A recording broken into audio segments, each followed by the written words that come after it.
여러분, 혹시 요즘 들어 부쩍 피곤하고 몸이 붓는 것 같고 살까지 찌는 것 같은데 도무지 이유를 모르겠다고 생각하신 적 있으신가요? 단순히 나이 탓이겠거니 갱년기 때문이겠거니 하고 무심코 넘겨버리지는 않으셨는지요? 어쩌면 그 답이 우리 몸에 아주 작고 소중한 나비 모양 기관, 바로 갑상선에 숨어 있을지도 모릅니다. 안녕하세요. 60대 전문의 의사 노우만세 김원장입니다. 많은 여성분들이 갱년기 증상이나 단순한 노화 현상으로 오해하거나 대수롭지 않게 넘겨버리는 증상들이 사실은 갑상선 기능 저하증 때문인 경우가 생각보다 정말 훨씬 더 많습니다.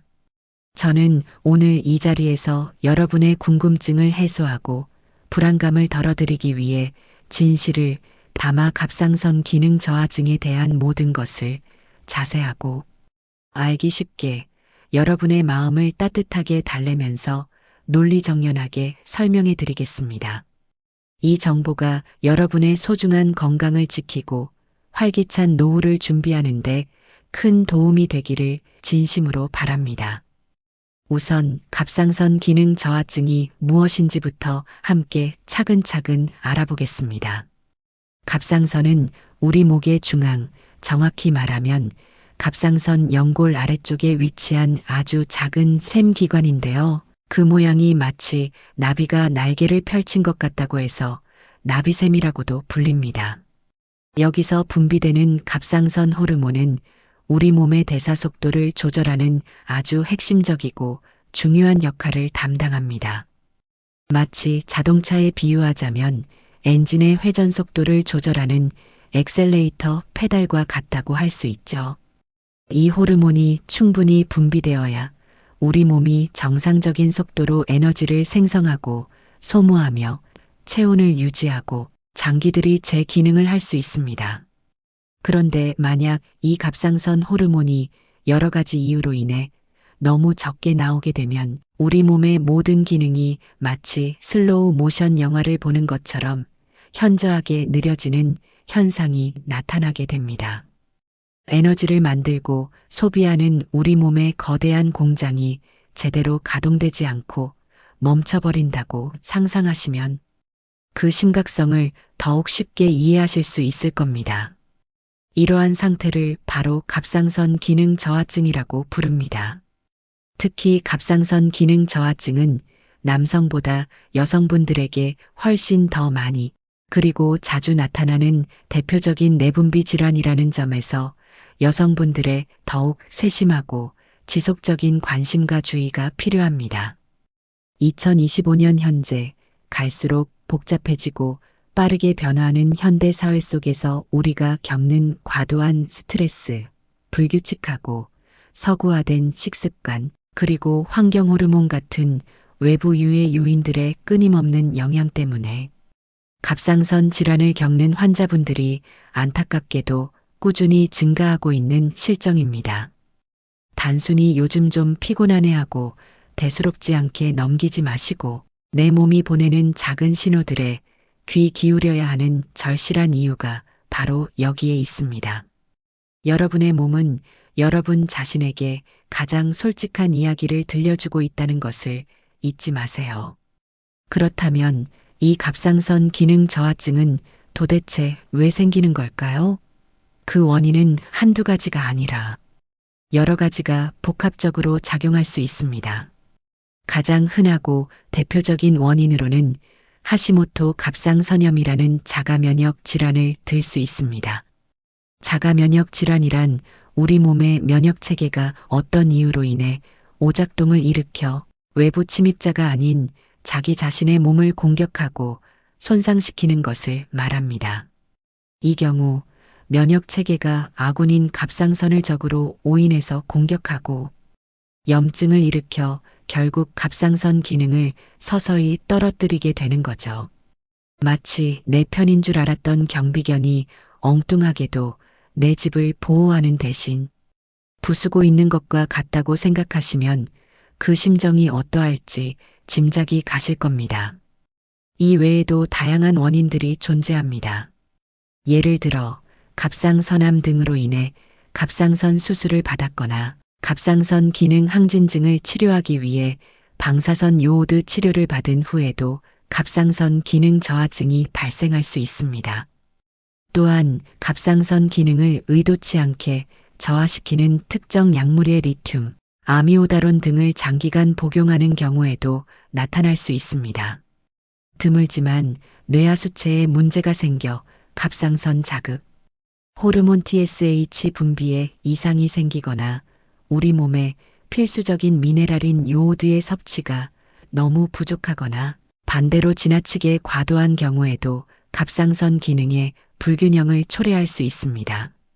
그리고 때로는 가족력이 있는 경우처럼 유전적인 요인도 영향을 미칠 수 있습니다. 이처럼 여러 가지 원인이 있지만 가장 중요한 것은 내가 어떤 원인에 해당하는지 전문가와의 상담과 정확한 검사를 통해 파악하고 그에 맞는 치료와 관리를 시작하는 것입니다. 원인을 아는 것이 해결의 첫걸음이니까요. 자, 이제 많은 분들이 가장 궁금해하실 만한 이야기인데요. 갑상선 기능 저하증은 어떤 증상들로 우리에게 나 좀 봐달라고 신호를 보낼까요? 안타깝게도 이 증상들이 워낙 미미하고 서서히 그리고 애매모호하게 진행되기 때문에 많은 분들이 나이 들어서 그렇지. 요즘 스트레스가 많아서 그런가 봐. 갱년기라 힘든가 보다 하고 가볍게 넘기거나 다른 원인으로 오해하기 쉽습니다. 하지만 이러한 증상들이 한두 가지가 아니라 여러 가지가 동시에 나타나거나 또는 지속적으로 불편감을 준다면 반드시 갑상선 건강을 의심해 봐야 합니다. 첫 번째로 가장 흔하게 호소하시는 증상은 아무리 쉬어도 풀리지 않는 극심한 피로감과 전신 무기력함입니다. 마치 건전지가 다 닳아버린 것처럼 아무것도 할 힘이 없고 아침에 눈을 떠도 개운하지 않고 몸이 천근만근 무거운 느낌이 계속되는 거죠. 두 번째는 평소 식사량의 변화가 없거나 오히려 줄었는데도 자꾸만 체중이 증가하는 현상입니다. 대사 기능이 현저하게 떨어지니 섭취한 에너지를 제대로 소모하지 못하고 대부분 몸에 지방 형태로 축적하게 되는 거예요. 아무리 노력해도 살이 빠지지 않는다면 단순한 식단 문제만은 아닐 수도 있습니다. 세 번째는 다른 사람들은 괜찮다고 하는데 나만 유독 추위를 심하게 타는 경우입니다. 한여름에도 손발이 시리거나 남들보다 옷을 두껍게 입어야 하는 등 몸의 체온 조절 능력이 약해졌다는 강력한 신호이기도 합니다. 네 번째는 변비가 심해지고 화장실 가는 것이 고통스러워지며 피부가 이유 없이 건조해지고 거칠어지며 심지어는 머리카락이 우수수 빠지는 탈모 증상까지 나타날 수 있습니다. 갑상선 호르몬은 피부와 모발 건강에도 중요한 영향을 미치기 때문입니다. 그리고 다섯 번째로 평소와 달리 집중력이 현저히 저하되거나 기억력이 깜빡깜빡하는 느낌, 기분이 가라앉고 우울감을 느끼는 정신적인 증상, 그리고 아침에 일어났을 때나 저녁에 특히 얼굴이 퉁퉁 붓는 듯한 느낌이 드는 것도 갑상선 기능 저하증의 흔한 증상들입니다. 이 모든 증상들이 마치 복잡한 실타래처럼 얽혀 나타나서 나이가 들면 다 그렇지, 여성이라면 의례 겪는 일이라고 생각하게 만들 수 있지만 여러분, 이건 결코 단순한 노화나 갱년기 탓만이 아닐 수 있다는 점을 꼭 기억해 주세요. 특히 앞서 말씀드렸듯 추위를 잘 타고 매일같이 피곤하며 이유 없이 체중이 늘고 변비나 탈모가 생기는 등 다양한 증상 중 한두 가지라도 지속적으로 불편감을 느끼신다면 더 이상 주저하지 마시고 한 번쯤 갑상선 건강을 전문적으로 확인해 보는 것이 여러분의 건강을 위한 가장 현명하고 용기 있는 행동입니다. 여러분의 몸은 여러분의 목소리를 기다리고 있습니다. 그럼 이런 애매모호한 증상들이 있을 때 우리는 어떻게 갑상선 기능 저하증을 정확히 진단할 수 있을까요? 다행히도 진단 과정은 생각보다 아주 간단하고 명확합니다. 첫 번째 단계이자 가장 중요한 진단 방법은 바로 혈액 검사입니다. 혈액 검사를 통해 우리는 두 가지 핵심적인 호르몬 수치를 측정하게 됩니다. 하나는 갑상선 자극 호르몬, 즉 TSHTH와 EROID-스티뮬레이팅 호몬 수치이고, 다른 하나는 갑상선 호르몬인 T4TH와 EROXIN이 수치입니다. 이 두 호르몬의 수치 조합을 통해 갑상선 기능을 정확히 평가할 수 있습니다. 만약 TSH 수치가 정상보다 높고 T4 수치가 정상보다 낮게 나온다면 이는 우리 뇌의 뇌하수체가 갑상선 호르몬이 부족하다고 인식하여 갑상선을 더 열심히 일하라고 자극하는 TSH를 과도하게 분비하고 있음에도 불구하고 갑상선 자체는 제대로 기능하지 못해 T사를 충분히 만들어내지 못하고 있다는 것을 의미합니다. 이러한 경우 우리는 갑상선 기능 저하증으로 진단하게 됩니다. 마치 자동차 계기판의 연료 게이지와 엔진 경고등처럼 이 호르몬 수치들을 통해 우리 몸의 갑상선 기능 상태를 정확하고 객관적으로 파악할 수 있는 거죠. 그리고 혈액 검사 결과에 따라 필요하다고 판단되는 경우에는 갑상선 초음파 검사를 추가적으로 시행하여 갑상선의 크기, 결절 유무, 염증 정도 등 구조적인 이상 여부도 자세히 확인할 수 있습니다. 이처럼 갑상선 기능 저하증 검사는 여러분이 생각하시는 것보다 훨씬 접근성이 좋습니다. 가까운 보건소는 물론 일반 내과, 내분비내과 전문의가 있는 병원, 대학병원, 그리고 건강검진센터 등 다양한 의료기관에서 쉽게 검사를 받을 수 있습니다. 검사 비용 또한 기관별로 차이가 있지만 대략 13,000원대부터 10만 원대까지 다양하게 형성되어 있으므로 크게 부담 없이 여러분의 갑상선 건강 상태를 확인해 볼 수 있습니다.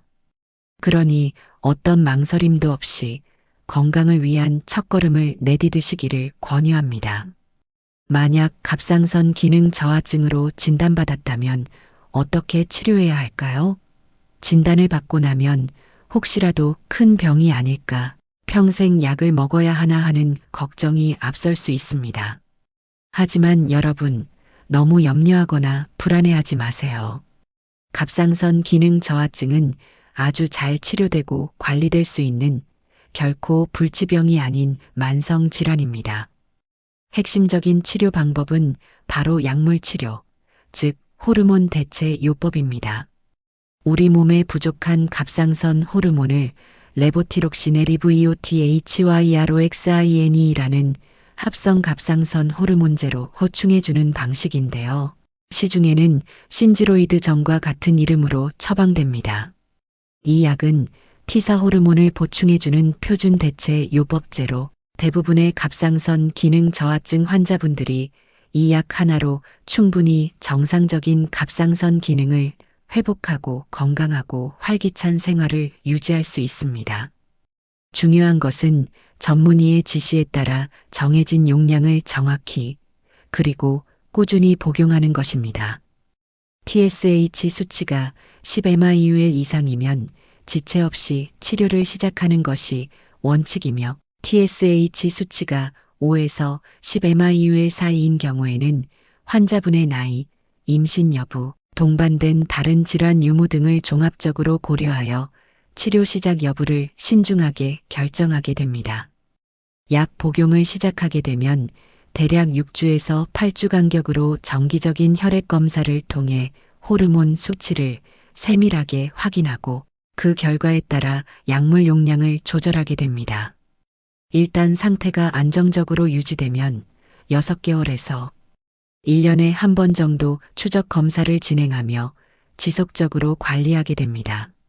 이때 혈액 채취는 약 복용 전에 시행하는 것이 더욱 정확한 호르몬 수치 결과를 얻는 데 도움이 되니 검사 전에는 약 복용 시간을 잘 지켜주시는 것이 좋습니다. 약물 치료는 부족한 것을 채워주는 것이므로 꾸준히 복용하면 몸의 기능이 다시 활력을 되찾는 것을 느끼실 수 있을 겁니다. 이것은 여러분의 삶의 질을 높이는 아주 중요한 과정입니다. 치료와 함께 병행해야 할 매우 중요한 것이 바로 올바른 생활 습관 관리입니다. 약물 치료만큼이나 중요한 생활 관리를 통해 우리는 갑상선 건강을 더욱 굳건히 지킬 수 있습니다. 첫 번째는 균형 잡힌 식단입니다. 규칙적인 시간에 식사하고 다양한 영양소를 골고루 섭취하는 것이 기본입니다. 특히 충분한 단백질 섭취는 우리 몸의 모든 세포와 호르몬 생성에 필수적이므로 꼭 신경 써주셔야 합니다. 반면 지나친 다이어트나 무리한 단식은 우리 몸에 스트레스를 주어 호르몬 불균형을 초래할 수 있으니 절대 피해주세요. 두 번째는 적절한 요오드 섭취입니다. 요오드는 갑상선 호르몬의 주재료이므로 중요하지만 갑상선 기능 저하증의 한 종류인 하시모토 갑상선염 환자의 경우 오히려 과도한 요오드 섭취가 갑상선 기능을 악화시킬 수 있습니다. 따라서 다시마, 미역 같은 해조류는 평소대로 적당히 섭취하는 것이 좋으며 혹시 요오드 보충제를 복용할 계획이라면 반드시 전문의와 상담 후 결정해야 합니다. 과유불급이라는 말이 있듯이 너무 많거나 너무 적지 않게 균형을 맞추는 것이 중요합니다. 세 번째는 충분한 휴식과 수면입니다. 현대인의 고질병인 수면 부족과 만성 스트레스는 우리 몸의 호르몬 균형을 쉽게 깨뜨릴 수 있습니다. 하루 78시간의 충분하고 질 좋은 수면을 취하고 스트레스를 효과적으로 관리하는 방법을 찾아 실천하는 것이 갑상선 건강을 지키는데 매우 중요합니다. 좋아하는 취미 활동이나 명상, 가벼운 산책 등이 도움이 될 수 있습니다. 마지막으로 규칙적인 운동입니다. 거창하고 격렬한 운동이 아니어도 좋습니다. 매일 30분 정도의 걷기, 가벼운 조깅, 요가, 필라테스 또는 스트레칭이라도 꾸준히 하면 신진대사를 활성화하고 혈액순환을 개선하며 면역력을 강화하는 데 큰 도움이 됩니다. 이는 갑상선 기능 유지뿐만 아니라 전반적인 신체 건강과 정신 건강에도 긍정적인 영향을 미칩니다. 결국 우리 몸은 잘 먹고 잘 자고 적당히 움직이는 것이 가장 좋은 약이자 최고의 예방책인 셈입니다. 이 네 가지 생활 습관은 여러분의 건강한 삶을 위한 든든한 기둥이 되어줄 것입니다. 여기서 2025년 현재의 최신 지경과 여러분이 꼭 알아두셔야 할 몇 가지 주의사항을 더 자세히 말씀드리겠습니다. 갑상선 기능 저하증은 만성 질환이므로 한번 진단받으면 조기 진단만큼이나 꾸준하고 지속적인 관리가 정말 중요합니다. 약물 치료를 통해 증상이 호전되었다고 해서 이제 다 나았나 보다 하고 임의로 약 복용을 중단하는 것은 절대 금물입니다. 이는 갑상선 기능이 다시 나빠지게 만드는 지름길이며 오히려 건강을 해칠 수 있습니다. 여러분의 상태에 맞춰 약물 용량은 물론 여러분의 나이, 성별, 몸무게, 전신 건강 상태, 그리고 동반된 다른 심혈관 질환이나 만성 질환의 유무까지 모든 것을 종합적으로 고려하여 의사 선생님이 가장 적절한 치료 계획과 약물 용량을 세심하게 결정해 주실 것입니다. 따라서 반드시 전문의와의 상담을 통해 치료 계획을 유지하고 조정해야 합니다. 또한 무증상 갑상선 기능 저하증이라는 개념도 있습니다. 이는 겉으로 드러나는 특별한 증상은 없지만 혈액 검사상 갑상선 호르몬 수치가 경미하게 정상 범위를 벗어난 상태를 말합니다. 이러한 경우에도 무조건적으로 약물 치료를 시작하는 것은 아닙니다. 2023년 대한갑상선학회에서 발표한 무증상 갑상선 기능 저하증 진료 권고안에 따르면 TSH 농도가 6.8에서 10mIUL로 경미하게 상승한 경우, 특히 70세 이상 고령 환자분들은 무리하게 약물 치료를 시작하기보다는 치료 없이 주기적으로 경과를 관찰하는 것을 원칙으로 합니다. 이는 모든 환자에게 획일적인 치료가 적용되는 것이 아니라 각자의 건강 상태와 나이, 위험 요소를 고려한 개인별 맞춤 치료가 이루어진다는 것을 의미합니다. 여러분의 주치의는 여러분에게 가장 적합한 방법을 찾아줄 것입니다. 덧붙여 과거에 갑상선 기능 항진증으로 치료를 받으셨던 분들, 특히 방사성 요오드 치료를 받으셨던 분들은 나중에 갑상선 기능 저하증이 발생할 위험이 높으므로 반드시 정기적인 갑상선 기능 검사를 꾸준히 받아야 합니다. 이는 미리 대비하고 적절한 시기에 치료를 시작하기 위함입니다.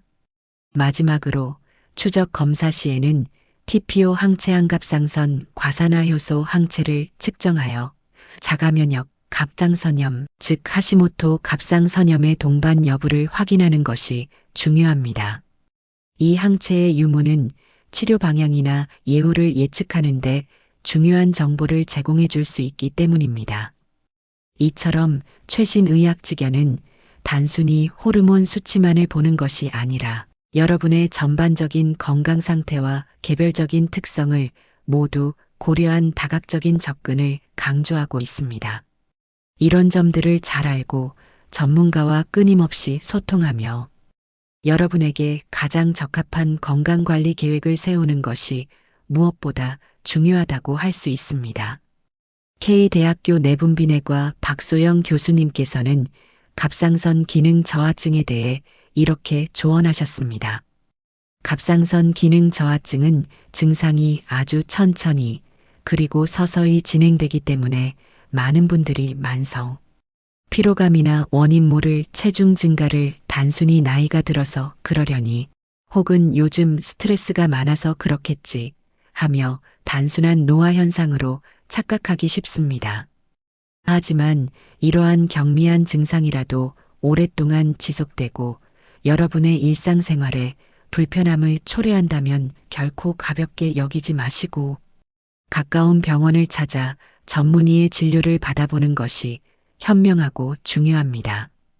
다행히도 약물 치료를 시작하면 대부분의 환자분들이 정상적인 갑상선 기능을 회복하고 증상이 눈에 띄게 호전될 수 있으므로 무엇보다 조기 진단과 꾸준한 관리가 가장 중요합니다. 라고 강조하셨습니다. 또한 전주병원 내분비대사내과 박태선 원장님께서는 작은 피로감이나 체중 변화라도 이유 없이 지속된다면 괜찮겠지 하고 넘기지 마시고 반드시 전문의의 진료를 받는 것이 좋습니다.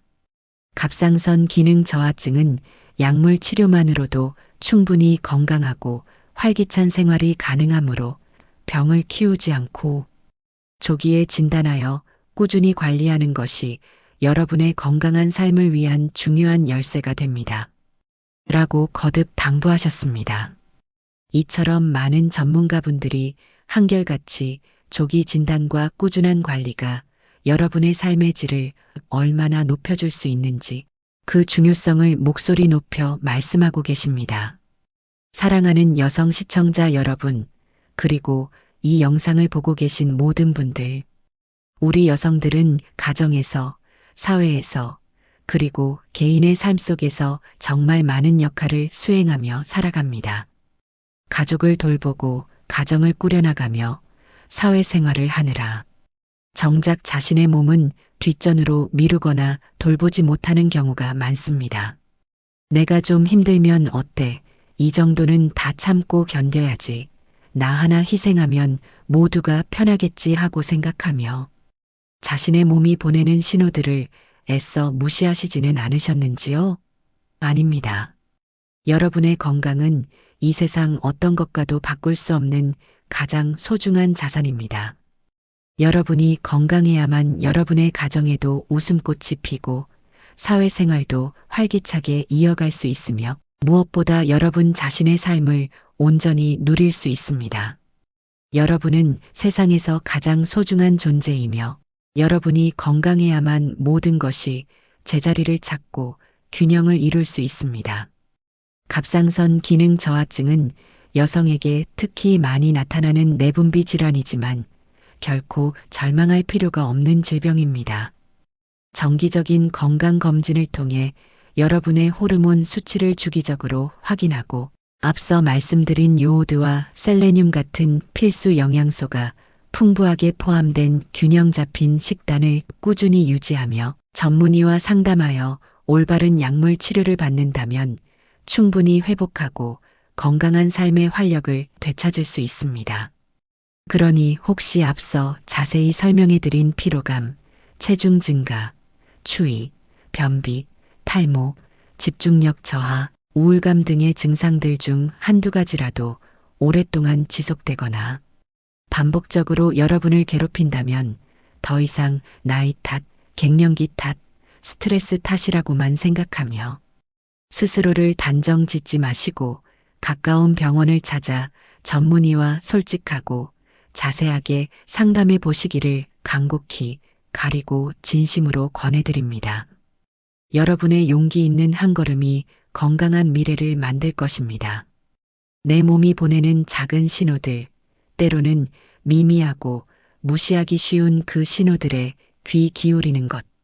그것이 바로 여러분 자신을 진정으로 사랑하고 아끼는 가장 첫 번째이자 가장 중요한 행동입니다.